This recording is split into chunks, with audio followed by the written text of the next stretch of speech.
டஸ் coding improves makes skill அப்படிங்கிற ஒரு question வந்து காமனாக எல்லாருக்கிட்டையுமே இருக்குது. ஆமாங்க, yes, coding improves makes skill. So coding மூலமாக எப்படி வந்து மேக்ஸ் ஸ்கில்ஸ் வந்து நம்ம இம்ப்ரூவ் பண்ணோம் அப்படின்னா, ஸோ கோடிங் வந்து பார்த்திங்கன்னா ஒரு லாஜிக்கல் அண்ட் அனலிட்டிக்கல் திங்கிங் வந்து குழந்தைங்களுக்கு கொடுக்கும். ஸோ இதன் மூலமாக மேக்ஸில் இருக்க ஒரு பிக்கர் ப்ராப்ளமை அவங்க வந்து பிரேக் பண்ணி ஸ்மாலர் ஸ்டெப்ஸாக அவங்க வந்து ஈஸியாக சால்வ் பண்ணுறதுக்கு ஹெல்ப் பண்ணும். நெக்ஸ்ட் ஒன் பார்த்திங்கன்னா பேட்டர்ன்ஸ் அண்ட் சீக்வன்ஸ் வந்து அவங்க கோடிங்கில் பண்ணுவாங்க.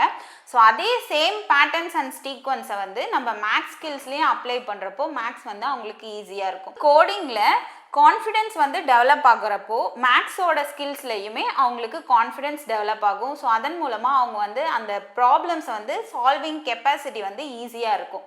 ஸோ தென் லாஸ்ட் ஒன் என்ன அப்படின்னா கம்ப்யூட்டேஷனல் ஸ்கில். ஸோ கம்ப்யூட்டேஷனல் ஸ்கில்லுங்கிறது ஒரு கோடை வந்து நம்ம ஸ்டெப் பை ஸ்டெப்பாக ஃப்ரேம் பண்ணுறது.